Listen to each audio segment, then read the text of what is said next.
The message came at exactly 3 in the morning, Earth Standard Time.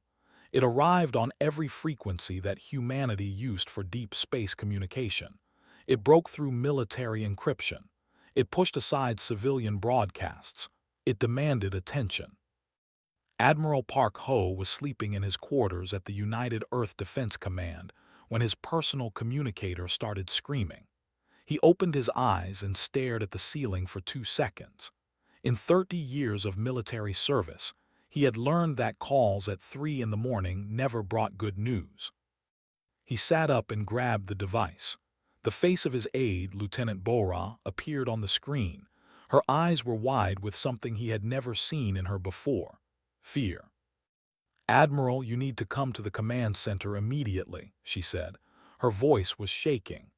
"We have received a transmission from the Galactic Council." Ho felt his heart stop for a moment. The Galactic Council. Humanity had known about them for 50 years, ever since the first contact with alien traders near Jupiter. The Council was an alliance of over 300 species that controlled most of the known galaxy. They had ignored Earth for decades. They considered humans too primitive, too young, too unimportant. "I am on my way," Ho said. He dressed quickly and walked through the empty corridors of the command building. His footsteps echoed against the metal floors. When he reached the command center, he found it full of people.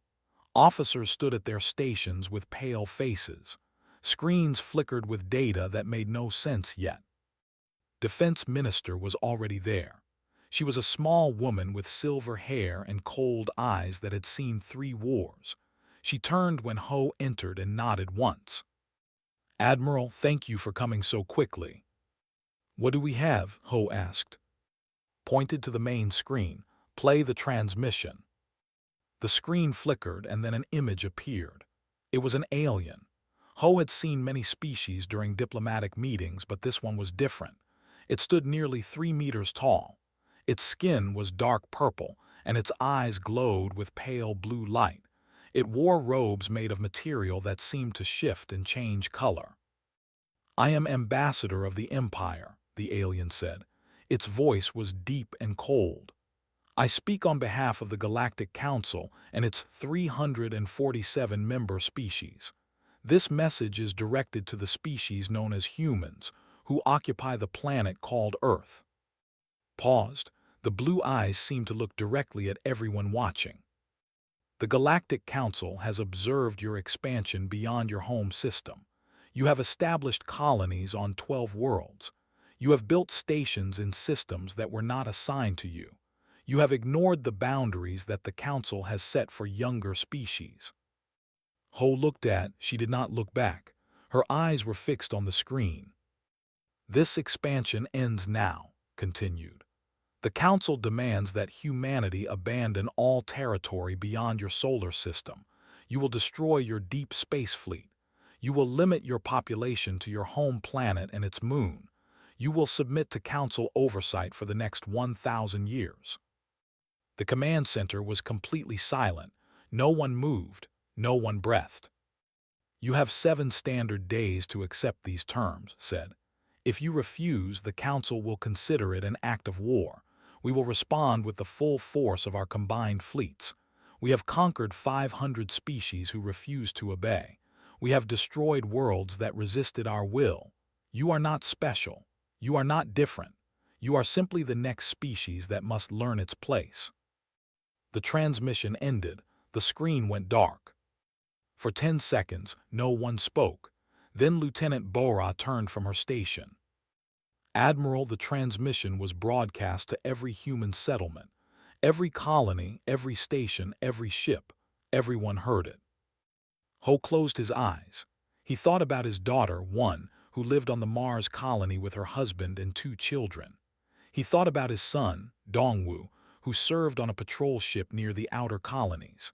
He thought about the 8 billion people on Earth and the 2 billion more scattered across human space. "How many ships does the Council have?" he asked quietly. Commander Shin stepped forward. He was the head of military intelligence, a thin man with sharp eyes who rarely smiled. "Our estimates suggest over 50,000 warships, Admiral. The Empire alone has nearly 10,000. They have weapons that can destroy planets. They have shields that can stop anything we have ever built. So we cannot fight them, someone said from the back of the room. Did not answer, he looked at Ho instead. Stepped forward. Her voice was steady, but Ho could see her hands were shaking slightly. We need to inform the President and the World Council.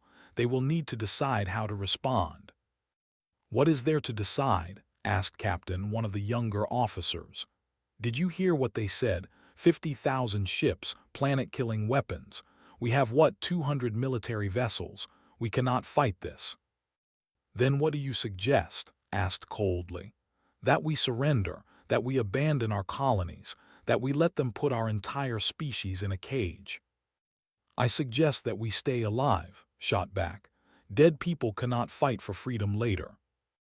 The argument spread through the room. Officers began shouting at each other. Some demanded surrender. Others refused to accept such an idea. The noise grew louder and louder. Enough, Ho said. His voice was not loud, but everyone stopped.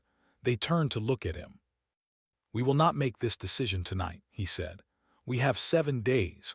We will use every hour of that time wisely. Commander, I want a complete assessment of Council military capabilities on my desk in 12 hours. Captain, coordinate with all colonial governors. I want to know the status of every human settlement. Minister, please arrange an emergency meeting of the World Council.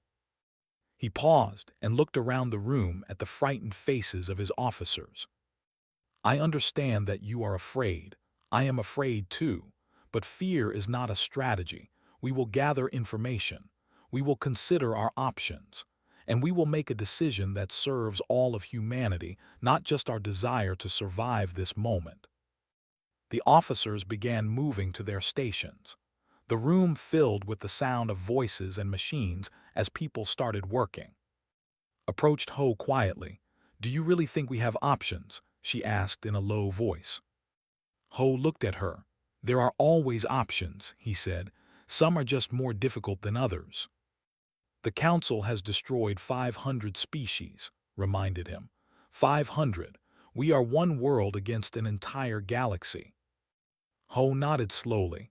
Yes, but those 500 species were not human. Frowned, what does that mean? Ho did not answer immediately.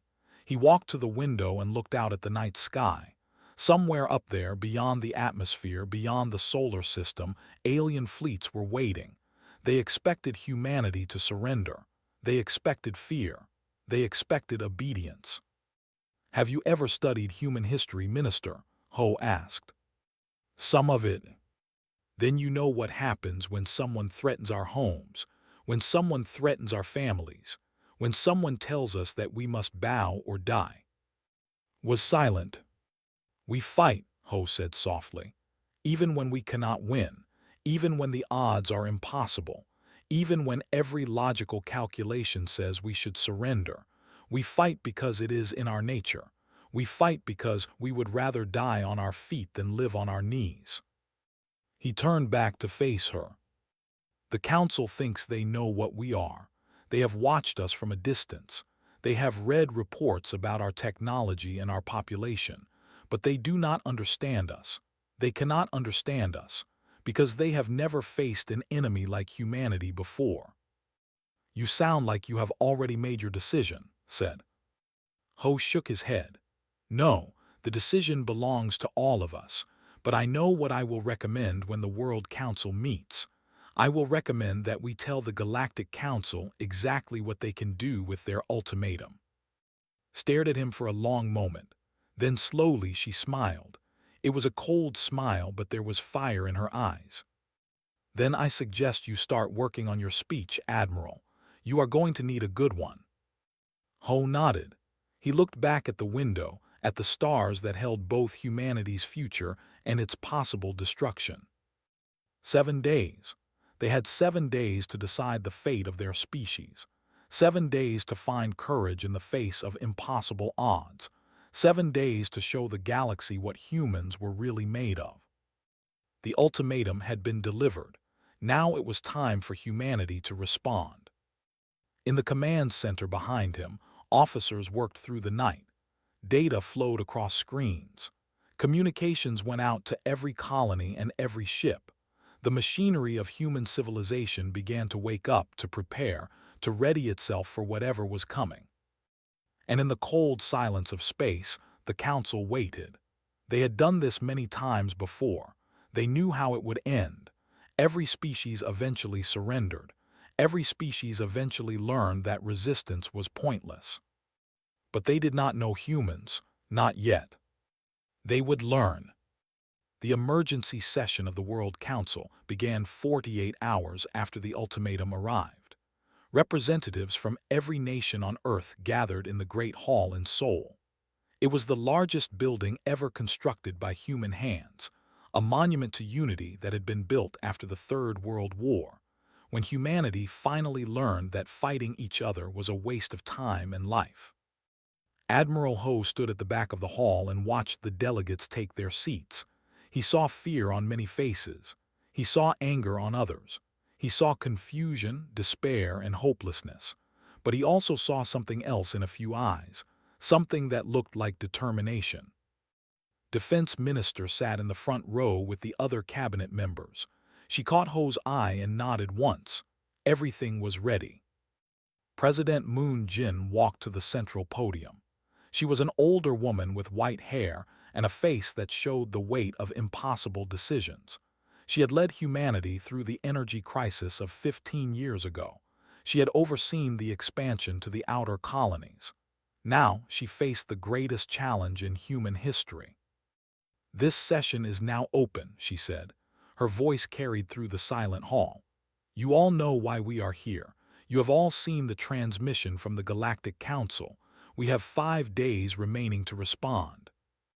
The hall erupted in noise. Delegates shouted questions and demands. Some called for immediate surrender. Others demanded war. The chaos grew until President Moon raised her hand.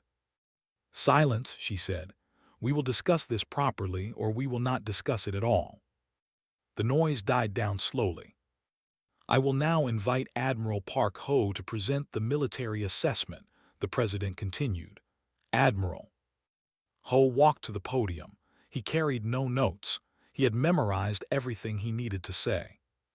"Distinguished delegates," he began, "I will not lie to you. The military situation is not good. The Galactic Council commands over 50,000 warships. The Empire alone has 10,000 vessels, each one larger and more powerful than our biggest battleship. Their weapons can destroy continents.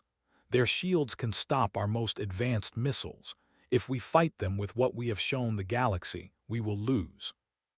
Murmurs spread through the hall. Ho let them continue for a moment before raising his voice. "However," he said, "what we have shown the galaxy is not what we have." The murmurs stopped. Every eye focused on him. For the past 30 years, the United Earth Defense Command has maintained a secret program. It was called Project Shadow. Only 12 people in this room knew about it until this morning. Now you will all know. He pressed a button on the podium, and a holographic display appeared above his head. It showed a ship unlike anything the delegates had ever seen. It was sleek and dark, covered in angles that seemed to bend light around them. "This is the Shadow-class battleship," Ho said. "We have built 47 of them in hidden facilities on the dark side of the moon and in the asteroid belt. They use technology that we developed in complete secrecy, technology that the galaxy does not know exists." Another image appeared. This one showed a weapon system that glowed with strange energy. "Quantum disruption cannons," Ho continued. "They do not fire projectiles or energy beams. They tear apart the molecular structure of anything they hit. Our tests show they can penetrate any known shield technology." The delegates stared in stunned silence. "We also have distributed sensor networks hidden throughout human space. They have been mapping Council fleet movements for 20 years. We know where their ships are. We know their patrol patterns. We know their weaknesses." General Shin stepped forward and activated another display. We have identified 17 critical infrastructure points in Council space, communication hubs, fuel depots, and command centers. If we strike these targets simultaneously, we can cripple their ability to coordinate a response for several weeks. But that is not enough to win a war, someone shouted from the delegates. You said yourself they have 50,000 ships. We have 47. 47 Shadow-class vessels, Ho corrected. We also have 200 conventional warships, 800 armed merchant vessels that can be converted for combat in 72 hours, and something else. He paused and looked around the room. We have 12 million citizens who have completed military training. We have manufacturing facilities that can produce weapons at a rate the galaxy has never seen. We have scientists who have spent decades preparing for this moment. And we have something that no other species in the galaxy seems to have. What is that? President Moon asked. The willingness to do whatever is necessary to survive. Captain stood up from her seat near the intelligence section. She was young for her rank, only 32, but she had the sharpest mind in the fleet. May I add something, Admiral? Ho nodded, walked to the podium, and activated her own display. It showed a complex web of connections between Council species. The Galactic Council appears unified, but it is not, she said. My team has spent years analyzing their internal communications. There are deep divisions between member species. The Empire dominates through fear, not loyalty. At least 40 species joined the Council only because they were threatened with destruction. They hate their rulers. They are waiting for a chance to rebel. She highlighted several points on the display. If we can show these species that the Council is not invincible, they will rise up. They will fight alongside us. The Council's greatest strength, their numbers, could become their greatest weakness. A delegate from the European sector stood up. His name was, and he was known for his cautious approach.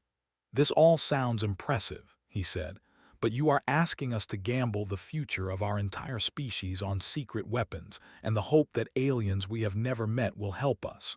What if you are wrong? What if the shadow ships do not work as well as you think? What if the other species are too afraid to rebel? Ho considered the question carefully. Then we will lose, he admitted. But we will lose fighting. We will lose with dignity. We will show the galaxy that humans do not kneel. And perhaps, even in defeat, we will plant seeds that will grow into something greater. Pretty words, said, but pretty words do not protect children from orbital bombardment. Neither does surrender, replied sharply. She stood up and faced the delegate. The Council is not offering us peace. They are offering us slavery. They want to cage us on our home planet for 1,000 years. They want to destroy everything we have built beyond Earth. And after 1,000 years, do you think they will simply let us go? No, they will find another excuse to keep us imprisoned, another reason to fear us, another justification for keeping humanity in chains. She walked to the center of the hall. I have read the histories of every species the Council has conquered. Do you know what happened to them? They are still conquered. Their populations are controlled. Their technology is limited. Their cultures are fading away. Surrender is not survival. It is slow death. The hall was silent again. President Moon stood and walked to stand beside. I have been thinking about this for 2 days, she said. I have not slept. I have not eaten much. I have looked at every option, every possibility, every path we might take. She turned to face all the delegates. When I was a child, my grandmother told me stories about our ancestors. She told me about times when our people faced impossible odds, when enemies surrounded us, when everyone said we should surrender, but we did not surrender, we fought. Sometimes we won, sometimes we lost, but we never stopped being who we were. She paused. I cannot make this decision alone. The World Council must vote, but I want you to know where I stand. I believe we should reject the ultimatum. I believe we should show the galaxy that humanity will not be bullied, threatened, or enslaved. I believe we should fight. Ho watched the delegates carefully. He saw the fear was still there, but something else was growing alongside it. Pride, defiance, the ancient human instinct to stand and face danger rather than run from it. The vote was called. Each nation submitted their decision through secure channels. The counting took only minutes, but it felt like hours. Finally, the results appeared on the main screen. In favor of rejecting the ultimatum, 94%. In favor of accepting the ultimatum, 6%. President Moon looked at the numbers for a long moment. Then she nodded. "The decision is made," she said. "Humanity will not surrender. Admiral Ho, you are authorized to prepare our forces for war. Minister, begin coordinating civilian defense measures.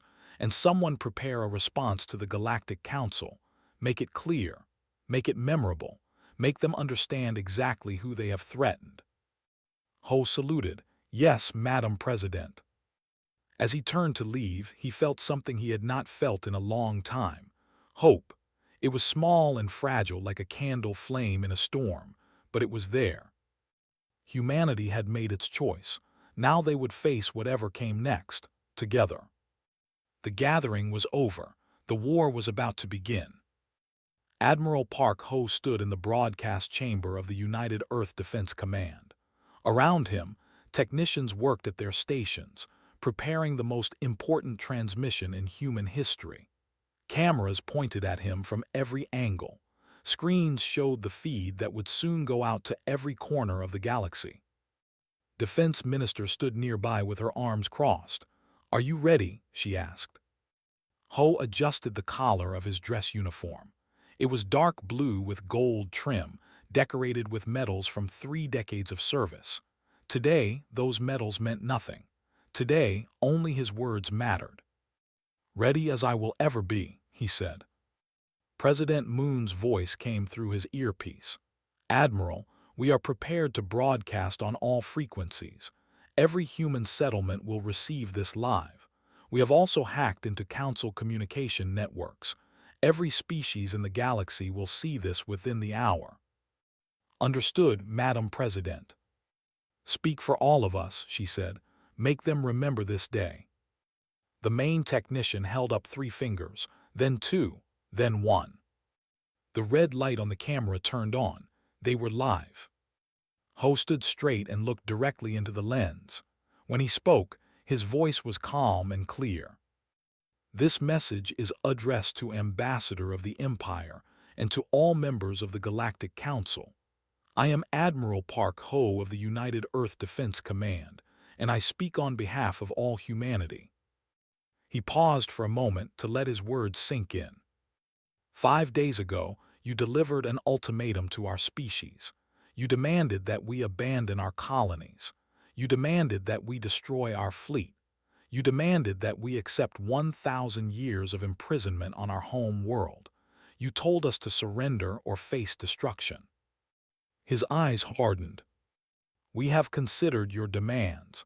We have debated them in our councils. We have weighed the costs of resistance against the price of submission, and we have reached a decision." He leaned slightly forward. "No." The single word hung in the air. "We will not abandon our colonies. We will not destroy our ships. We will not bow to your council. We will not kneel before your empire. We will not accept chains, no matter how they are disguised." Ho's voice grew stronger. "You have threatened us with war. You have promised destruction.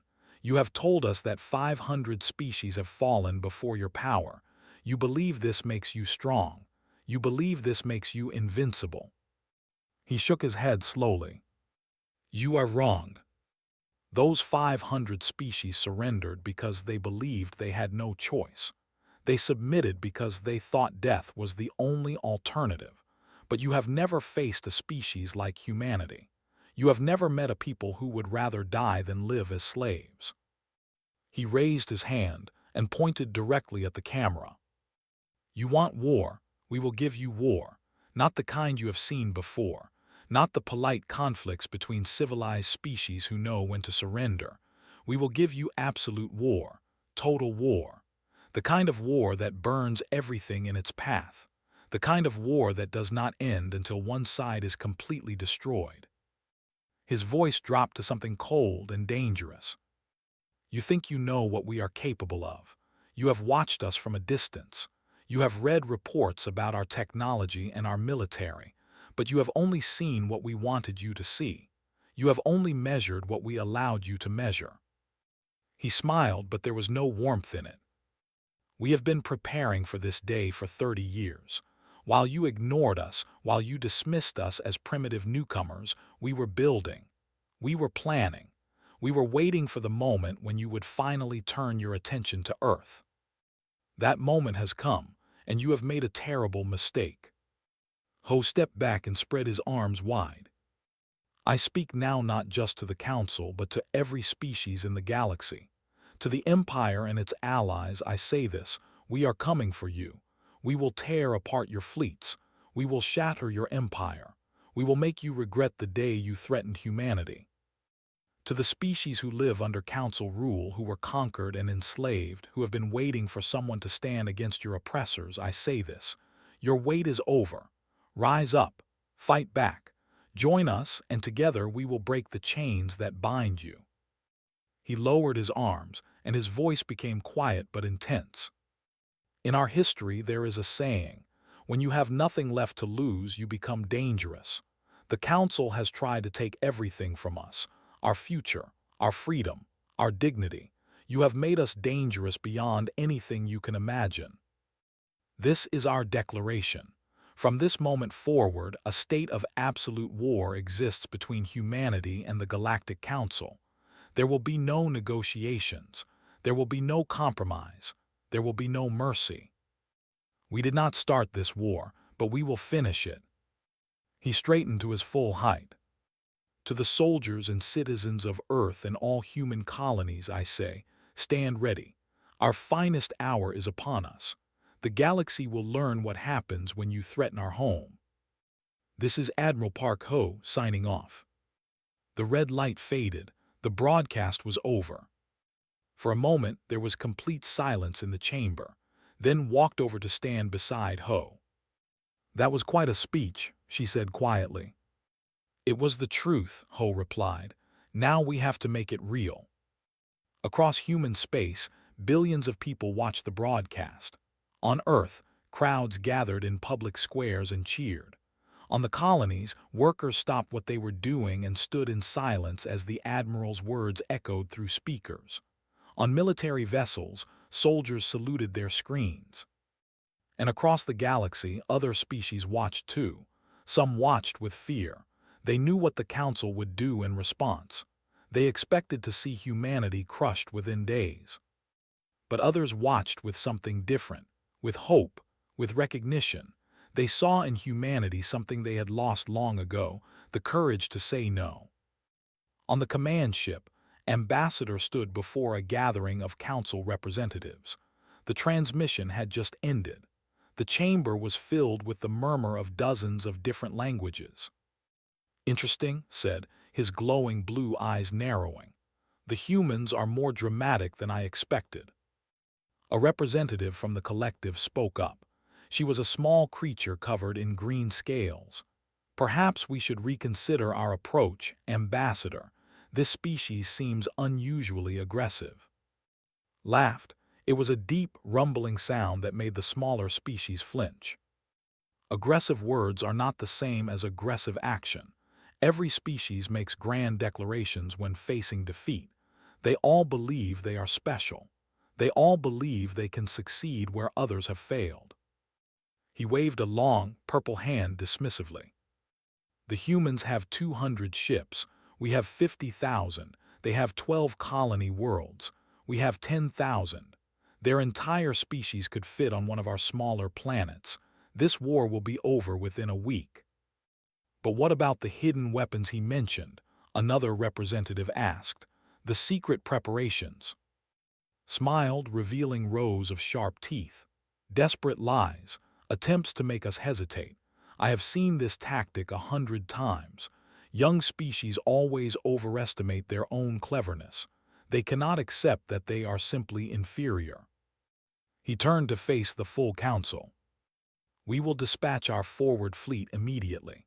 60 vessels should be more than enough to destroy their outer colonies. Once we have demonstrated our power, the humans will beg for the chance to surrender. And when they do, we will make the terms even harsher than before. And if they refuse again, the representative asked. Smile widened. Then we will burn their worlds one by one until they have no choice. This is how the galaxy works. The strong rule, the weak submit. The humans will learn this lesson just as everyone else has. He issued the orders. 60 warships began moving toward human space. Each one was a kilometer long, armed with weapons that could crack planets open like eggs. Their captains were veterans of 100 conquests. None of them had ever lost a battle. None of them expected to lose this one. As the fleet began its journey, returned to his private chambers, he poured himself a glass of fine wine from a conquered world and watched the stars through his window. The human admiral had spoken of absolute war, of total war, of conflict that would not end until one side was destroyed. Had heard such words before, from the Pale Ones. All of them had spoken of their determination. All of them had promised to fight to the last. All of them had broken.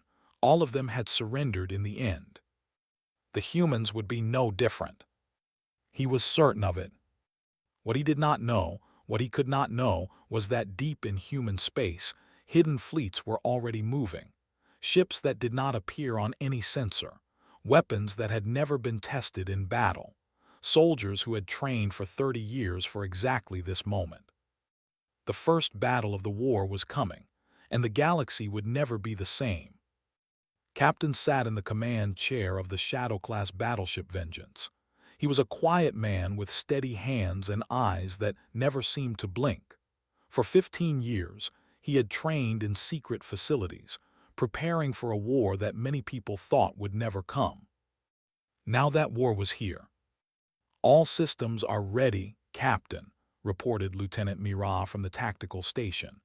We have 36 sister ships in formation. The conventional fleet is holding position behind the third moon of Colony 7. Nodded slowly, and the Council fleet. 60 warships. They will reach the outer colony in approximately 3 hours. They have not detected us. Good, keep it that way. The bridge of the Vengeance was dark, lit only by the soft glow of holographic displays. The ship itself was invisible to normal sensors. Its hull was covered in a material that absorbed all forms of radiation. To the Council fleet, the space around Colony 7 appeared empty. They had no idea what was waiting for them. Activated his communication system. This is Vengeance to all Shadow units. We have trained for this moment our entire careers. Today, we show the galaxy what humanity can do. Stay focused, follow the plan, and remember why we fight. 36 voices acknowledged his command. He switched to a different channel. Vengeance to Admiral Ho, we are in position and ready. The Admiral's voice came through clearly. Excellent, Captain. The conventional fleet is also in position. Remember, you have one objective, complete destruction. No survivors. The Council must not know what hit them. Understood, Admiral. Vengeance out. Leaned back in his chair and closed his eyes for a moment. In 3 hours, he would either be a hero or a dead man. Perhaps both. The fleet moved through space in perfect formation. Commander Vex led the armada from his flagship, the Divine Fury. He was an experienced officer who had participated in the conquest of 7 species. This mission seemed almost insultingly easy. Commander, we are approaching the human colony, his sensor officer reported. I am detecting approximately 20 small ships in orbit, defensive platforms, some ground-based weapon installations. Vex yawned. Pathetic. Prepare bombardment. We will destroy the colony from orbit and send a message to the rest of their species. Yes, Commander. The fleet slowed as it entered the outer reaches of the system. The human colony was a small world, blue and green, covered in oceans and forests. Nearly 200,000 humans lived there, farmers, scientists, families. They had no idea what was coming. "Sir, I am detecting something strange," the sensor officer said suddenly. His voice had changed. It was higher now, worried. "What is it?" "I am not sure. There are some anomalies in the space around us, gravitational fluctuations, but I cannot identify any sources."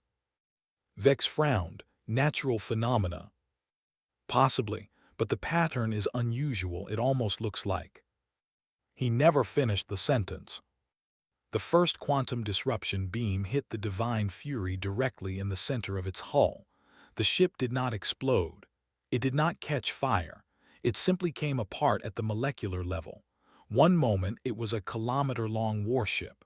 The next moment it was a cloud of atoms spreading into the void. Commander Vex and his entire crew died so quickly that they never knew what happened. Captain watched the destruction on his display and felt nothing but cold satisfaction. All units engage, fire at will.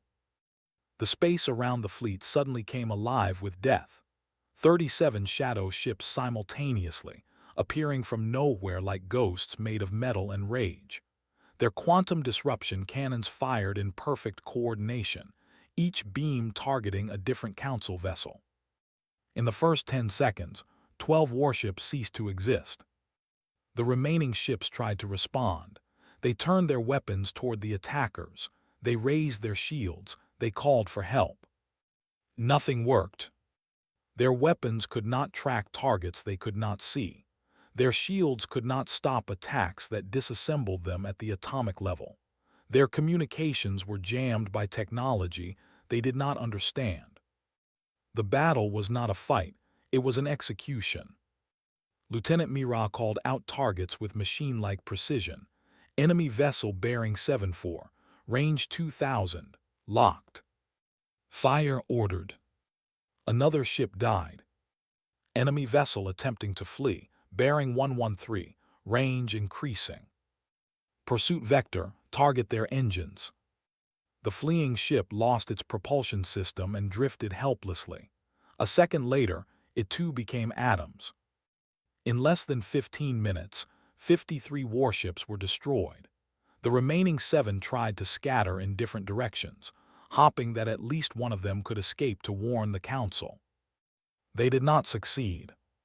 Captain watched as the last enemy ship was torn apart by 3 converging beams. When the light faded, there was nothing left but debris and silence. "Report," he said calmly. Mira checked her displays. "All 60 enemy vessels destroyed. We have suffered 0 casualties, 0 damage to any Shadow-class vessel." Allowed himself a small smile. "Excellent. Signal the Admiral. Phase 1 is complete." On Earth, Admiral Ho received the report in his command center. Around him, officers cheered and embraced each other. For the first time in days, they allowed themselves to feel hope. Stood beside him with tears in her eyes. "We did it," she whispered. "We actually did it." "We won the first battle," Ho corrected her. "The war has only begun." But he could not hide his own satisfaction. 60 warships, the pride of the Council's forward fleet, gone in minutes. "Get me a connection to all human settlements," he ordered, "and prepare a broadcast for the galaxy." The message went out an hour later. It showed the battle from the perspective of the shadow ships. It showed the fleet arriving with arrogance and confidence. It showed them dying in confusion and terror. It showed the complete, total, devastating victory of humanity. "This is what happens when you threaten Earth," Ho said in the broadcast. "This is only the beginning." The message spread across the galaxy like fire. Species that had lived under Council rule for centuries watched in amazement. They saw the mighty empire humiliated. They saw their oppressors bleed for the first time. And they began to wonder. Ambassador received the news in his private chambers. He watched the recording of the battle 17 times, trying to understand what he was seeing. "Impossible," he muttered. This is impossible. His aide stood nearby, trembling visibly. Ambassador, the Council is demanding an explanation. They want to know how a primitive species destroyed our fleet without losing a single ship. Threw his wine glass against the wall. It shattered into 1,000 pieces. I do not know how, he snarled. But I know what we must do. Contact the High Command.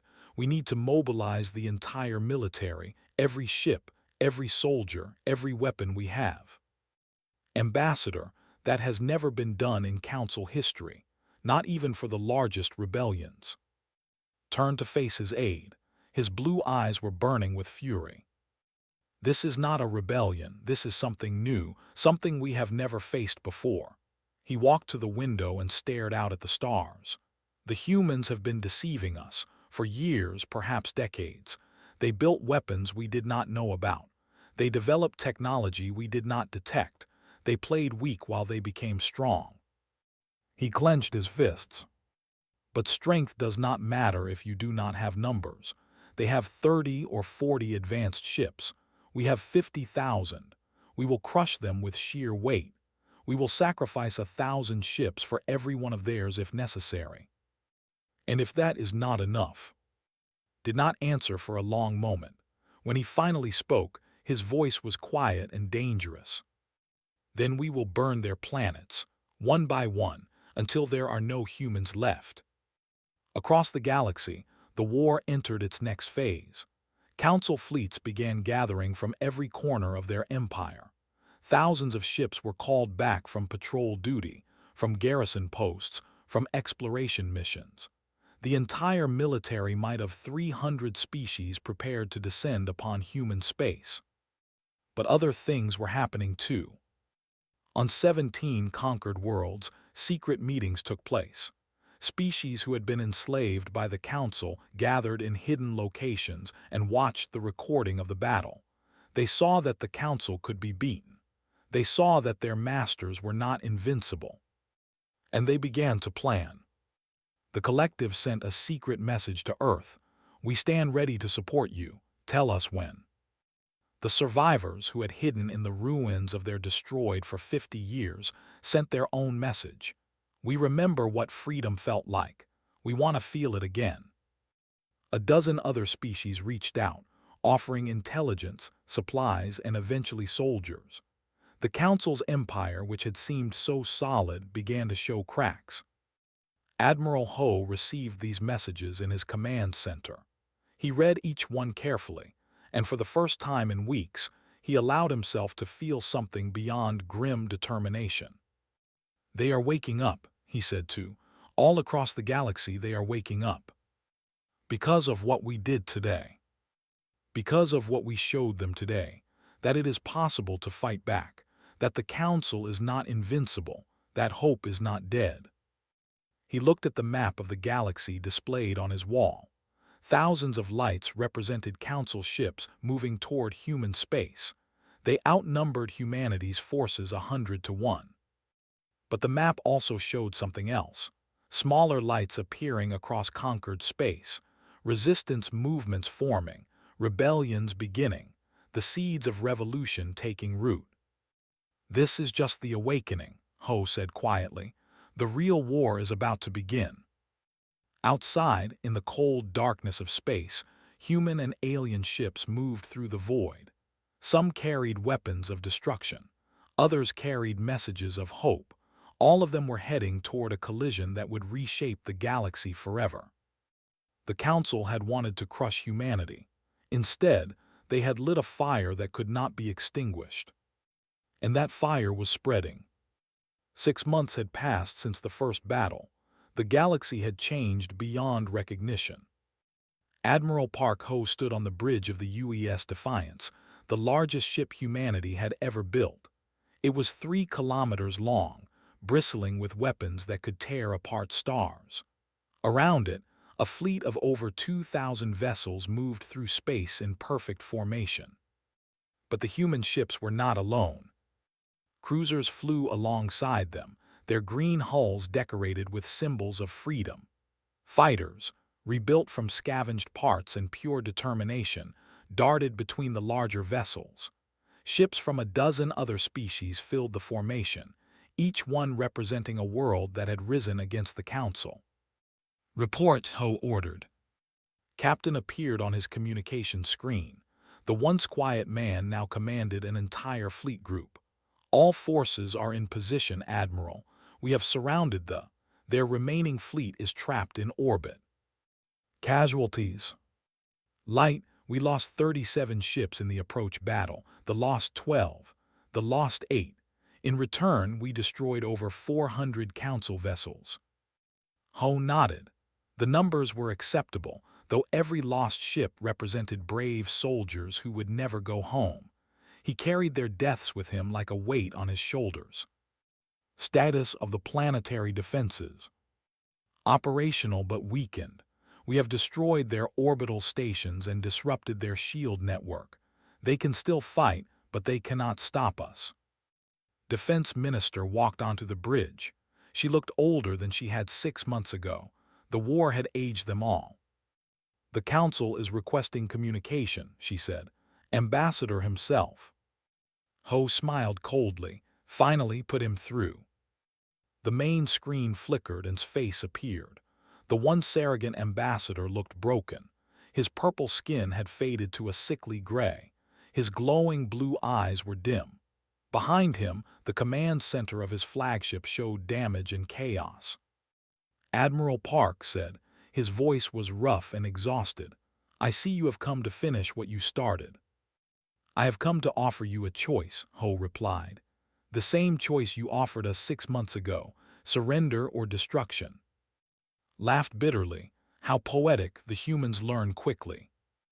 "We learn what we need to learn. Now tell me, Ambassador, what is your answer?" Was silent for a long moment. Around him, officers worked frantically at their stations, trying to coordinate a defense that both of them knew was hopeless. "You have destroyed everything," finally said. "The Council is shattered. Half our member species have rebelled. The other half have fled to remote systems. The empire that took 10,000 years to build has fallen in 6 months." "Yes," Ho agreed, "it has." "How?" demanded. "We had numbers, we had technology, we had experience. How did a species that discovered fire barely 100,000 years ago defeat us?" Ho considered the question seriously. It deserved a real answer. "You made several mistakes," he said. "First, you underestimated us. You saw our small fleet and assumed that was all we had. You did not consider that we might be hiding our true strength. We detected nothing. Our sensors, our spies, our intelligence networks, none of them found evidence of your secret weapons. Because we designed them specifically to avoid detection. For 30 years, our best minds worked on technology that you would never see coming. That was their only purpose."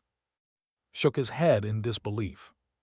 "Second," Ho continued, "you assumed that your subjects were loyal. You built an empire on fear and force. You conquered species and expected them to serve you forever. But fear is not loyalty. The moment we showed that you could be beaten, your empire began to collapse from within." "They are traitors," spat. "Ungrateful traitors who forgot everything we gave them." "You gave them chains," Ho said sharply. "You gave them subjugation. You gave them a choice between obedience and death. They did not forget. They waited. And when the time came, they remembered every injustice, every humiliation, every friend and family member you killed." The bridge was silent, except for the hum of machinery. "Your third mistake was the most important," Ho said. "You threatened our home. You threatened our families. You told us to submit or die. And you did not understand what that threat would do to us." He leaned forward slightly. "Humanity has faced extinction before. Not from aliens, but from ourselves. We have survived ice ages, plagues, and wars that killed billions. Every time, we have emerged stronger. Every time, the threat of annihilation has brought out the best in us." "The best in you," scoffed. "You have killed millions in this war. You have destroyed worlds. You have shown brutality that matches anything the Council ever did." Yes, Ho admitted quietly. We have. War brings out the best and the worst in us. We are capable of incredible compassion and terrible cruelty. That is what makes us dangerous. That is what you never understood. He straightened in his chair. Now your answer, surrender or destruction. You have 1 hour to decide. His face twisted with emotion. Anger, fear, despair, and finally something that looked almost like respect. If we surrender, he said slowly, what happens to my people, to the species? The same thing that happened to every species you conquered. You will live under new rules. You will be held accountable for your crimes, but you will survive. Your culture will continue. Your children will grow up in a galaxy where strength does not mean the right to oppress others. And if we fight? Ho's expression did not change. Then we will destroy your every city, every ship, every soldier. We will leave nothing but ruins and memories, and we will move on to do the same to every species that still supports the Council. You would commit genocide. We would end a threat to our survival. You taught us that lesson when you threatened Earth. We are very good students. Closed his eyes. When he opened them again, the last traces of his former arrogance were gone. I need to consult with my government. You have 1 hour. The screen went dark. Walk to stand beside Ho. Do you think they will surrender? Yes, Ho said. Is proud, but he is not stupid. He knows that fighting means the end of his species. He will choose survival. And then what? The war ends and we go home. Ho shook his head slowly. The war ends, but the work is just beginning. We have shattered an empire that covered half the galaxy. We need to help build something better in its place, something that does not rely on fear and conquest. He looked out at the stars visible through the bridge windows. There are hundreds of species out there who have never known freedom, who have never made their own choices. We need to help them learn. We need to show them that there is another way. That sounds like a lot of responsibility, said quietly. It is, but we do not have a choice. We started this war because we refused to be slaves. We cannot end it by becoming ourselves. If we do, we become exactly what we fought against. 53 minutes later, the communication screen flickered to life again. His face appeared, looking even more exhausted than before. Admiral Park, he said formally, the Empire accepts your terms. We will surrender unconditionally. Our forces will stand down immediately. Ho allowed himself a single moment of relief. Then he responded with equal formality. Your surrender is accepted. Prepare to receive boarding parties. Any resistance will be dealt with severely. Nodded, then unexpectedly he spoke again. Admiral, for what it is worth, I was wrong about your species. You are not primitive. You are not weak. You are perhaps the most dangerous beings this galaxy has ever seen. We prefer to think of ourselves as determined, Ho replied. It is the same thing, said. Good luck with what comes next, you will need it. The screen went dark for the final time. Across the fleet, celebrations erupted. Soldiers cheered and embraced. On distant worlds, freed species danced in the streets. On Earth, billions of people watched the news in disbelief. The war was over. Humanity had won. But Ho did not celebrate. He stood at his window, looking out at the below. A world of 10 billion beings who had just lost everything they believed in. A world that would need guidance, support, and patience. Joined him at the window. You should say something to the crew. They deserve to know their commander is proud of them. I am proud, Ho said, but I am also tired and worried. About what? About what comes next. We have proven that humanity can fight. Now we need to prove that we can build, that we can lead without dominating, that we can help without controlling. He turned to face her. That is the real test. Anyone can destroy. The true measure of a species is what they create. Nodded slowly. Then I guess we have more work to do. Yes, we do. He finally allowed himself a small smile. But for today, let the people celebrate. They have earned it. Tomorrow, we begin the harder work of building a better galaxy. As the celebrations continued around him, Admiral Ho began planning the next phase of humanity's journey, not as conquerors but as builders, not as masters but as partners. The galaxy had learned what happened when you threatened Earth. Now it was time to show them what humanity could do when given the chance to help. And that, Ho knew, would be their greatest victory of all.